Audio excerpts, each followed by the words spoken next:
हाय, इस लेक्चर के अंदर हम डिस्कस करेंगे tourism scenario in Jammu and Kashmir.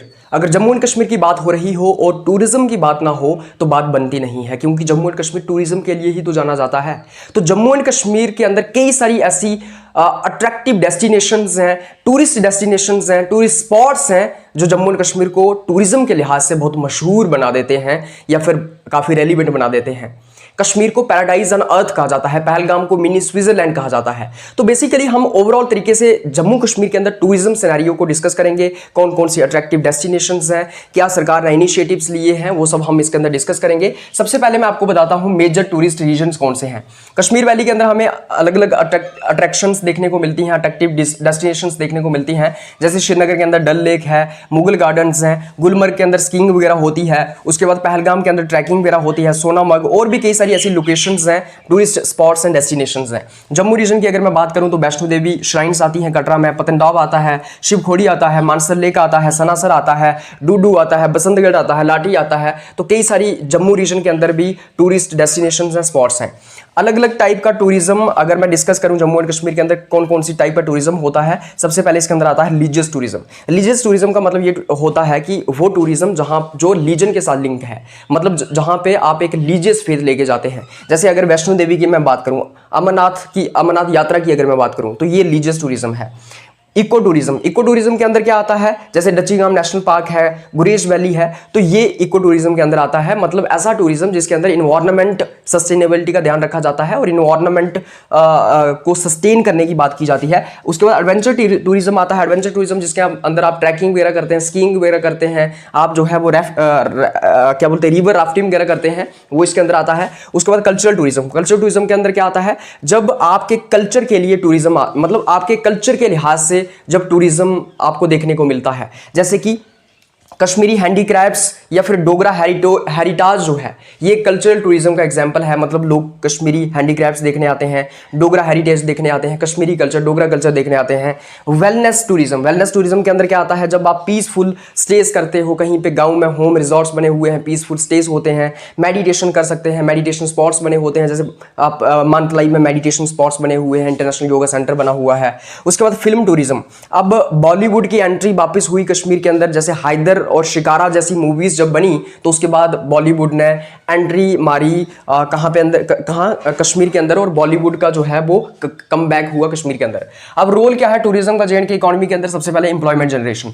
भाई टूरिज्म से एम्प्लॉयमेंट जनरेट होती है, लोगों को रोजगार मिलता है, युवाओं को रोजगार मिलता है, कोई होटल में जॉब कर रहा है, किसी ने होम रिजॉर्ट खोल के रखा हुआ है, कोई कुछ बेच रहा है। बूस्ट हैंडीक्राफ्ट्स, जो जम्मू कश्मीर के हैंडीक्राफ्ट्स हैं, चाहे आप पश्मीना शॉल की बात कर लीजिए, चाहे आप वुडन कार्विंग की बात कर लीजिए, चाहे आप वुलन आइटम्स की बात कर लीजिए, तो ये सब इससे क्या होता है, प्रमोट होता है, क्योंकि टूरिस्ट आके ये सब चीज़ें खरीदते हैं।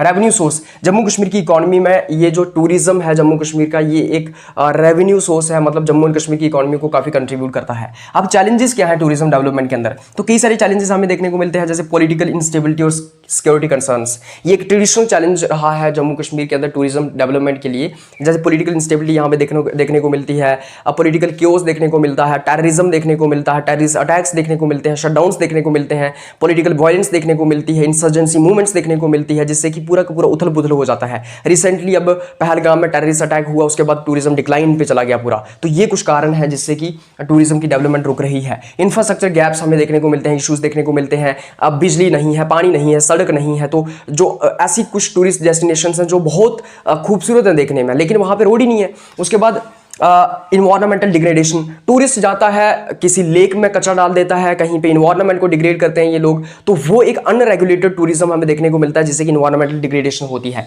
सीजनेबिलिटी हमें देखने को मिलती है कि भाई बर्फ पड़ी तो स्नोफॉल पड़ी तो पूरा का पूरा कश्मीर ब्लॉक हो गया। मतलब ऐसी डेस्टिनेशंस जो बड़ी अट्रैक्टिव है, लेकिन वहाँ पे वो स्नोफॉल की वजह से या फिर हैवी रेनफॉल की वजह से वो ब्लॉक हो जाती हैं। कोविड-19 कंसर्न्स हमें देखने को मिले, मतलब कोविड-19 जब आया उसके बाद टूरिज्म डिक्लाइन पे चला गया। अब गवर्नमेंट के क्या इनिशिएटिव्स है टूरिज्म को प्रमोट करने के लिए, टूरिज्म डेवलपमेंट के लिए जम्मू एंड कश्मीर के अंदर, सबसे पहले बैक टू विलेज।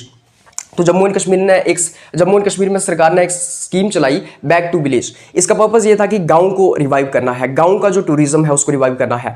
जो गांव है उनको एक अट्रैक्टिव डेस्टिनेशन बनाना है, रूरल टूरिज्म को जो है वो डेवलप करना है या फिर उसको जो है वो इम्प्रूव करना है, रूरल टूरिज्म को जो है रिवाइव करना है। House boat revival scheme, house boat revival scheme के अंदर क्या आता है, जो हाउस बोट्स होती है ना, मतलब ऐसी बोट्स होती हैं जिसके अंदर हाउस बना होता है, बेसिकली आप वहां पे रह सकते हो, तो ये डिक्लाइन कर रही थी हाउस बोट, जो हाउस बोट्स थी कश्मीर के अंदर, खास करके डल लेक के अंदर या फिर, तो इनको रिवाइव करने के लिए सरकार ने स्कीम चलाई। खेलो इंडिया विंटर गेम्स, सरकार ने खेलो इंडिया विंटर गेम्स का इनिशिएटिव लिया कि गुलमर्ग जैसी लोकेशंस में विंटर्स में जो है वो गेम्स करवाई जाएंगी जिससे कि टूरिज्म प्रमोट हो सके।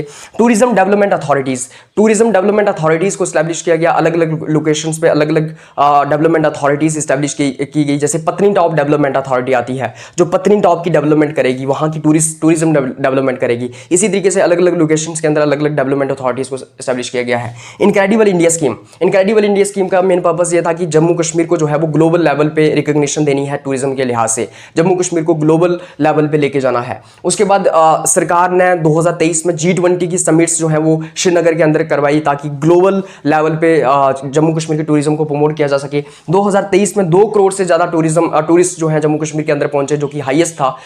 तो ये हमें कुछ देखने को मिलते हैं गवर्नमेंट के इनिशिएटिव्स। उसके बाद हम देखते हैं कि आर्टिकल 370 के बाद, जब आर्टिकल 370 हट गया, उसके बाद जो है यहाँ पे हाई इन्वेस्टमेंट होने लगी। सेंटर ने कई सारी स्कीम्स लाई, न्यू इंडस्ट्रियल पॉलिसी लाई, न्यू टूरिज्म पॉलिसी लाई, तो उसके तहत जो है यहाँ पे इन्वेस्टमेंट होने लगी, इंफ्रास्ट्रक्चर को डेवलप किया जाने लगा और टूरिस्ट स्पॉट्स को डेवलप किया जाने लगा। जम्मू कश्मीर को जो है वो एक अट्रैक्टिव डेस्टिनेशंस बनाने के लिए जो है कई सारे प्रयास सरकार के द्वारा किए गए। तो ये सब आता है tourism scenario in Jammu and Kashmir के अंदर। इसको मैंने शॉर्ट में डिस्कस करने की कोशिश की है क्योंकि ये इतना डिफिकल्ट नहीं था। इसके आगे जो टॉपिक्स हैं उनको हम इजी तरीके से डिस्कस करने की कोशिश करेंगे। और अगर आपको इस लेक्चर का पीडीएफ चाहिए तो आप इस चैनल की जब मेंबरशिप ज्वाइन कर देंगे उसके बाद आपको इस लेक्चर का पीडीएफ मिल जाएगा। आप सब लोगों का बहुत बहुत धन्यवाद। Take care, bye bye.